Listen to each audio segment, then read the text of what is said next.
average Gen Xer. Welcome back to my channel. If this is your first time here, thanks for stopping by to hang out with me. I so appreciate that you are here, and I would absolutely worship you and build shrines to you everywhere if you would kindly hit that subscribe button, click the like, give it a thumbs up, leave a comment, do all those good things. That would be so amazing if you would do that. On this channel, I talk about a couple of different subjects, and today we are revisiting the concept of mothers who regret having children because I absolutely cannot get enough of it. I myself am someone who knew right out the gate that I never needed to have kids of my own because I was put here to help the animals. And I was very fortunate to grow up in a family that, despite sending me to Catholic school, never really pushed any kind of particular doctrine on me as far as you must get married and have kids. I was also very vocal about my dislike of children, and I am the oldest of four, and I have all brothers. So a lot of us know how that story goes. When you're the only girl in a family and you are the oldest, you are the servant. And so my childhood was spent raising my three younger brothers and also working for my parents' business. So by the time I got out of the house, I felt like I wanted to have my childhood. Anyway, a lot of child free women and some men can relate to that story. And I am so glad that there are articles being written like the one we're going to look at today because it just warms my heart that the human race is making progress. We may take 3 steps forward and 2 steps back, but we are making progress in that women are feeling more comfortable in speaking out about their regrets over being mothers.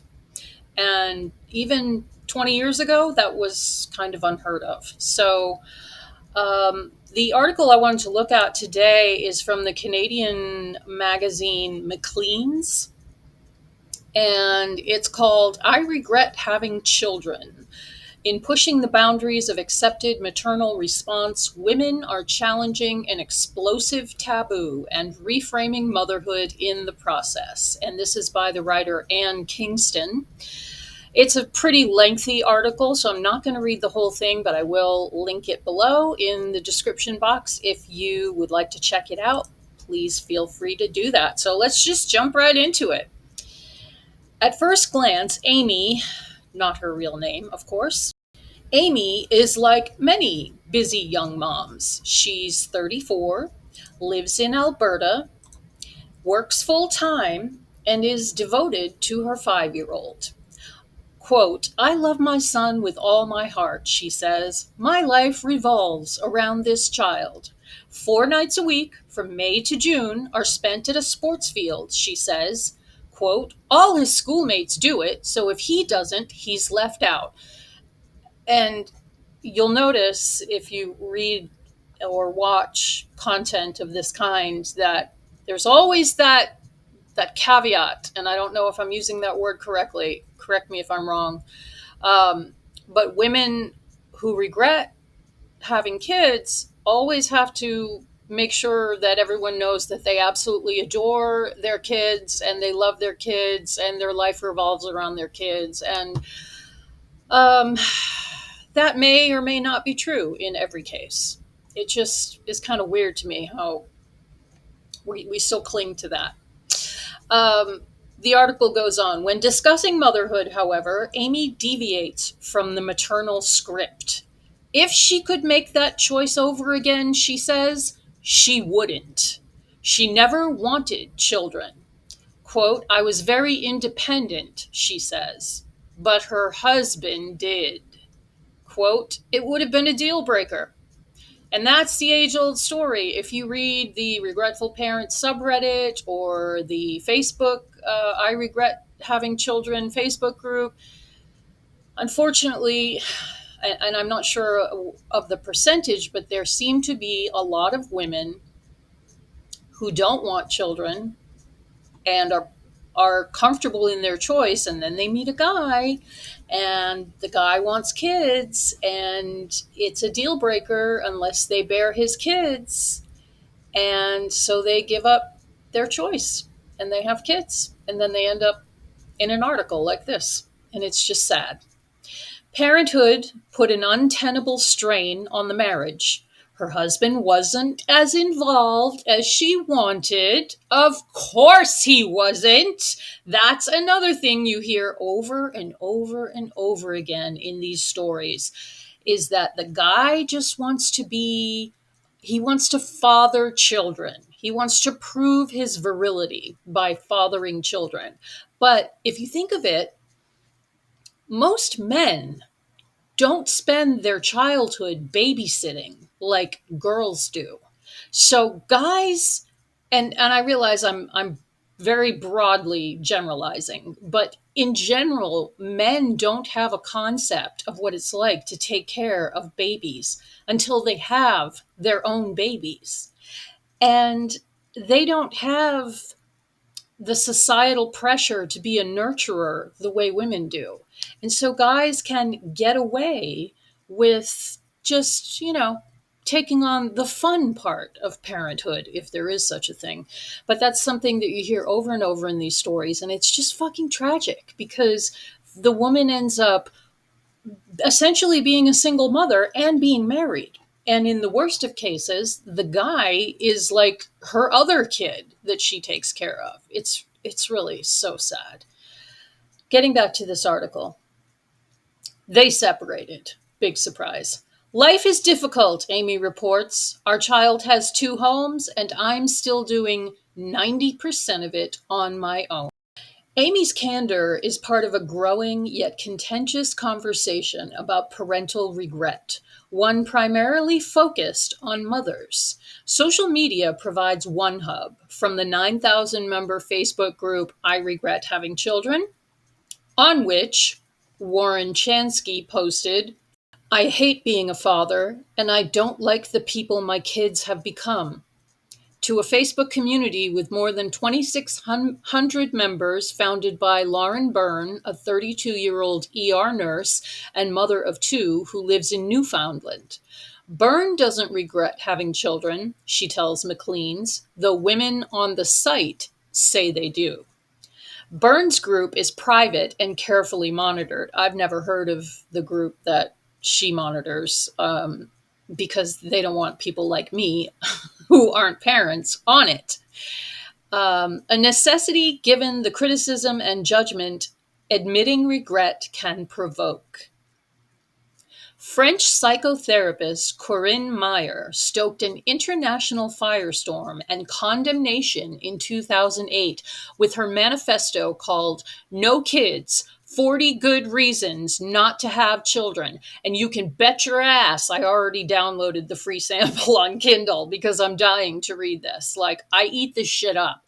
I don't know if that makes me a bad person. And personally, I really don't care. I just think that it's time in the timeline of the human race that we start thinking about what the hell we're doing, bringing more and more useless consumers into the world to feed the machine, to just be wage slaves, to be slaves to capitalism, and all the other reasons why it's a bad idea to have kids. And so I want to read this book because this woman did have kids. And she wrote this book, which came out way back in 2008 and apparently was absolutely vilified for it. She says her two children left her exhausted and bankrupt, and she couldn't wait for them to leave home, she wrote. In 2013, Isabella Dutton, a 57-year-old British mother of two grown children, created furor with a Daily Mail essay headlined, The Mother Who Says Having These Two Children is the Biggest Regret of Her Life.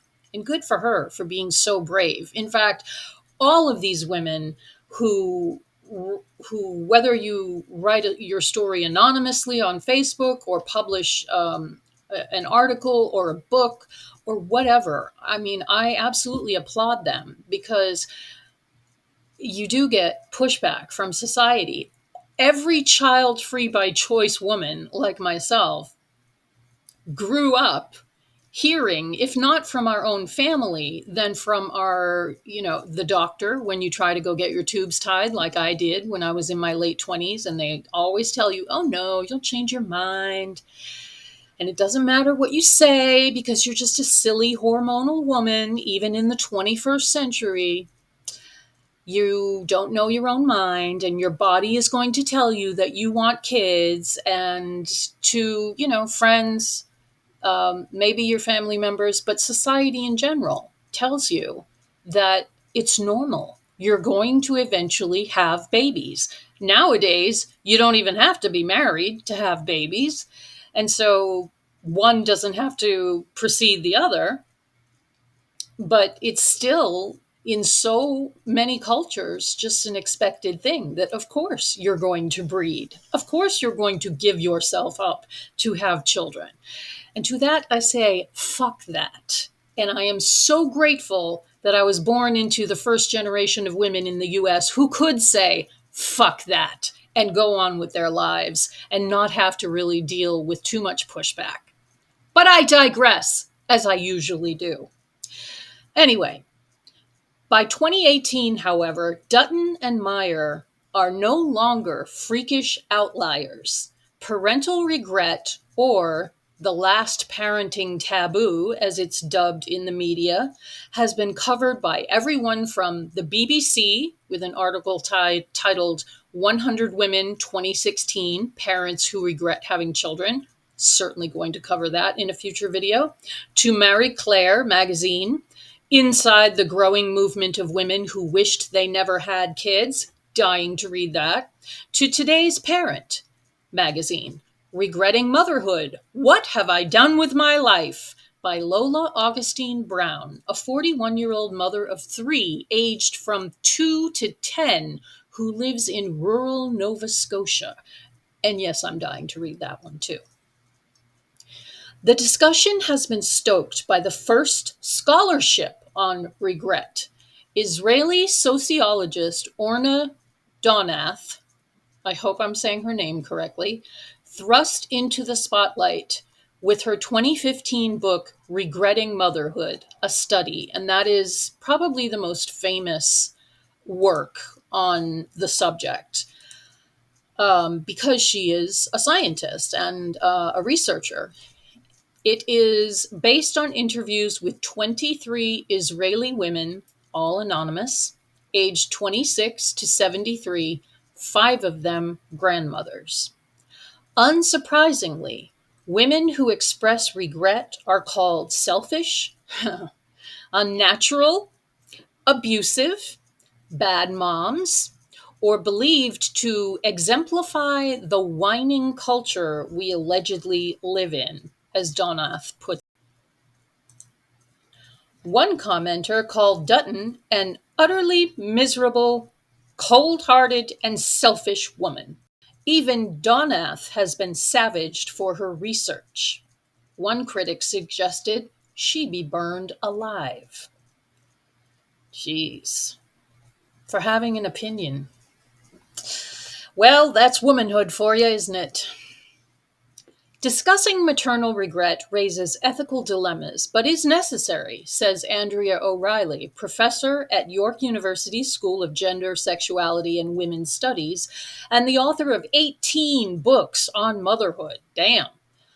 I understand the protection of children, but if you completely enforce that you have no mother voices telling their story, and you don't want that either, am I an idiot, or why do I not understand that sentence?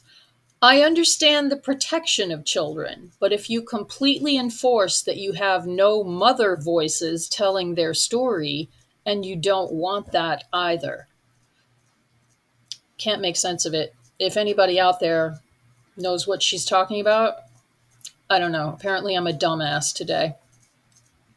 What we're learning about regretful mothers upends binary thinking that women who regret having children must be neglectful or substandard parents. Definitely not true. It's motherhood these women regret, not the children. Dutton expressed love for her offspring. I would cut off my arm if either needed it.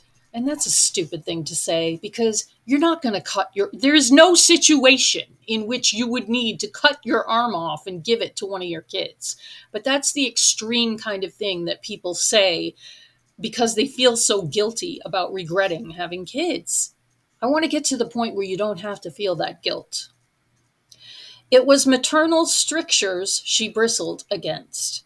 I felt oppressed by my constant responsibility for them.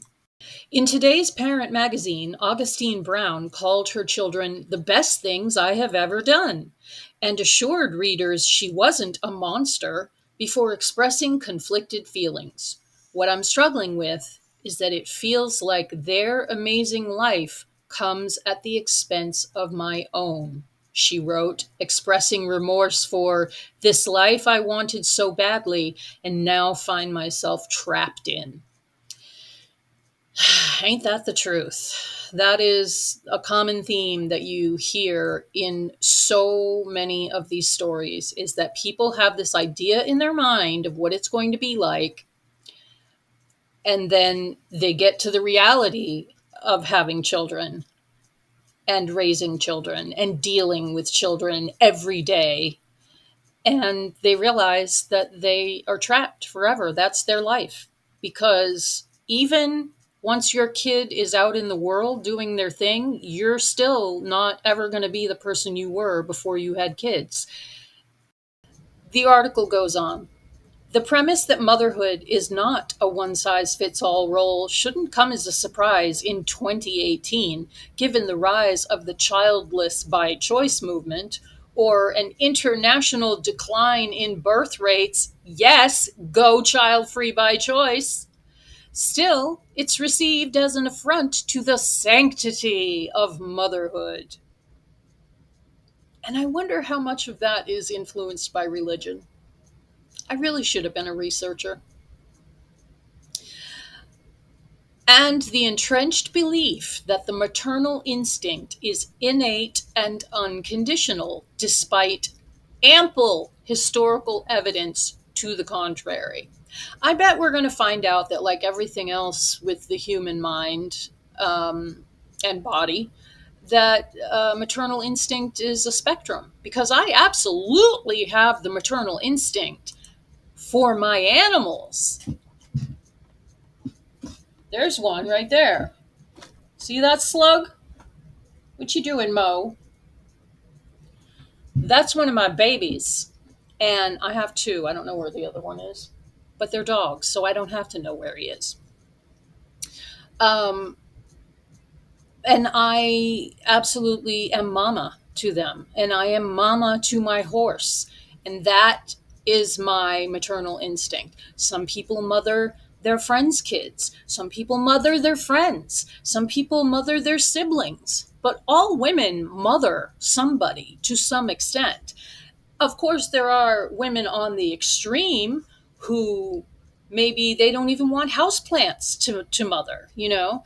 And there are women on the extreme who have kids who had no business having children. So I think it's probably a spectrum, the whole maternal urge thing. Getting back to this article, in pushing the boundaries of accepted maternal response, however, something else is happening. A small group of women are reframing motherhood, an institution increasingly idealized and commodified to near absurd ends. June Cleaver has been replaced by Jessica Alba,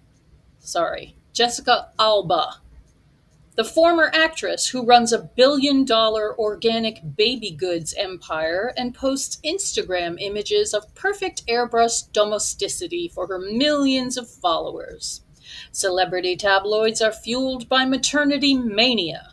Beyonce's 2017 Instagram post announcing twins via a beatific photo of the performer framed by flowers, fecund belly on display, was the most shared ever on Instagram.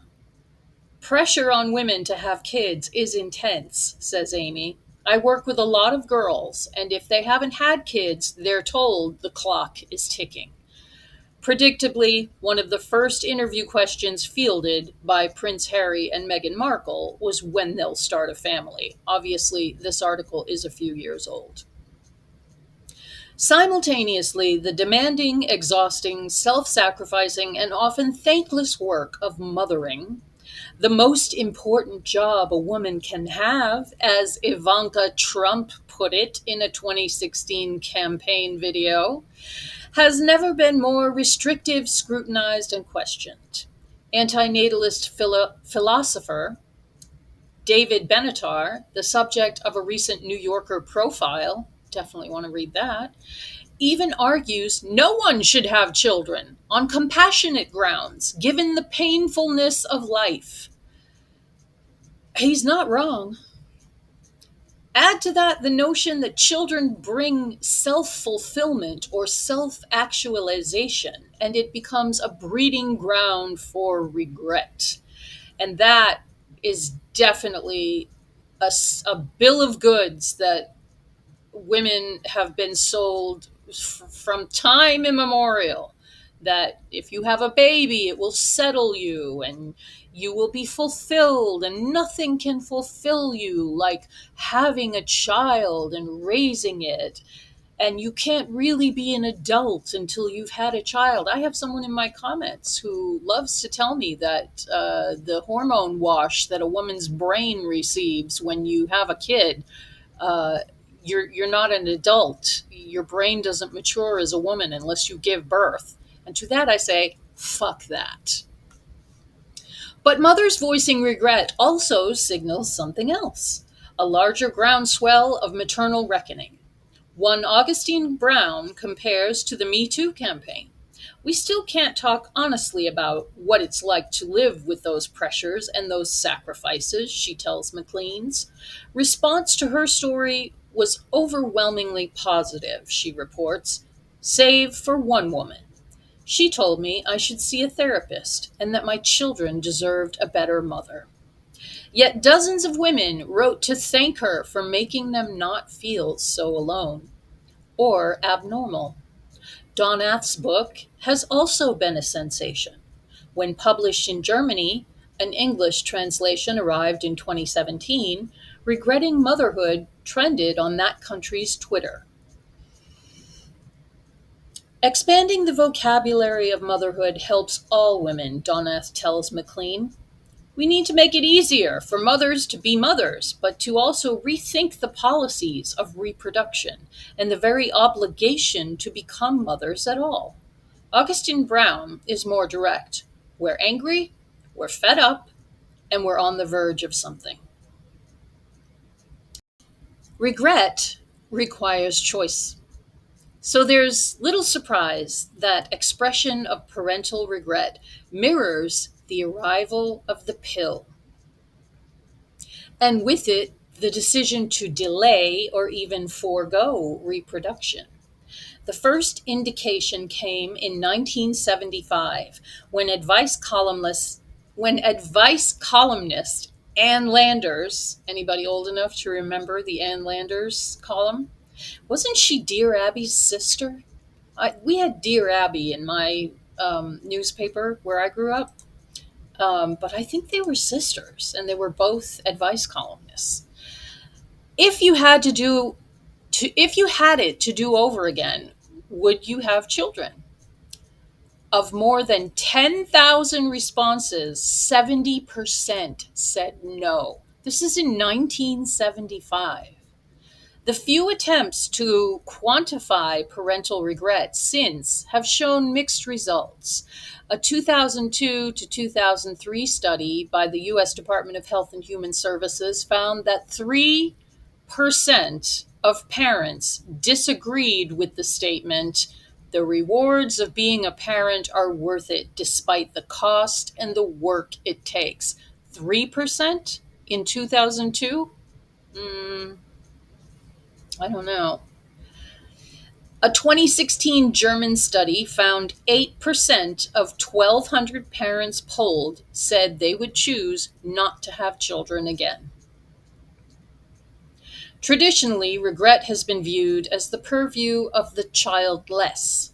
Thomas Gilovich, a Cornell University psychologist famed for research that indicates people are far more likely to regret things they haven't done than things they have, examined people with high IQs. Not one regretted having children.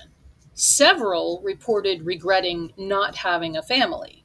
That assumption has been challenged, however, by the childless by choice movement and research debunking the myth that babies have a bonding effect on marriage. I mean, isn't that obvious? Like, let's have a baby to save our relationship is the dumbest thing anyone ever said ever. Or that children bring happiness. No, children bring work. A 2010 American Sociological Association study found that parents were more likely to be depressed than their child free counterparts, and that people without kids were happier than any other group.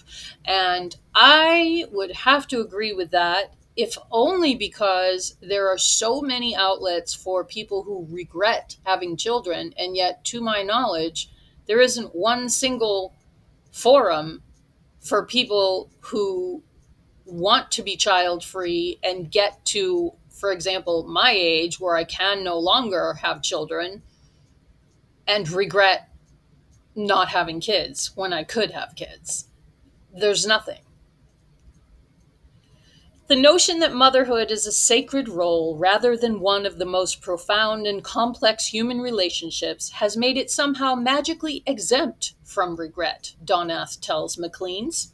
In every other realm where regret is experienced, people soldier on, she notes. Her research even indicates that women who feel guilt over regret are more conscientious parents. The more I regret, the more I give them, a mother interviewed by Donath said about her two children.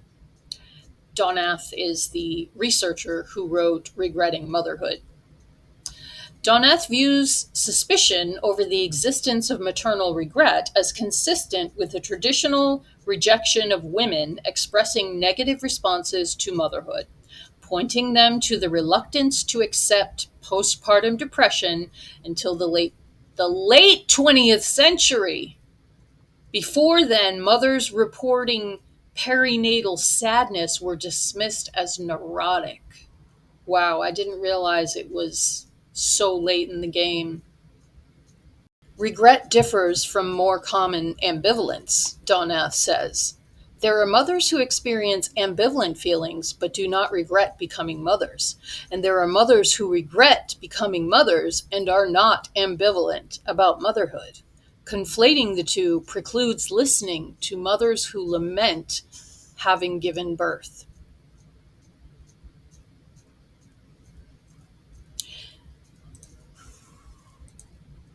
If we rush into talking about the hardships of motherhood only, then we empty regret of any content and neutralize any ability to examine the axiom that motherhood is necessarily experienced as worthwhile by all mothers everywhere.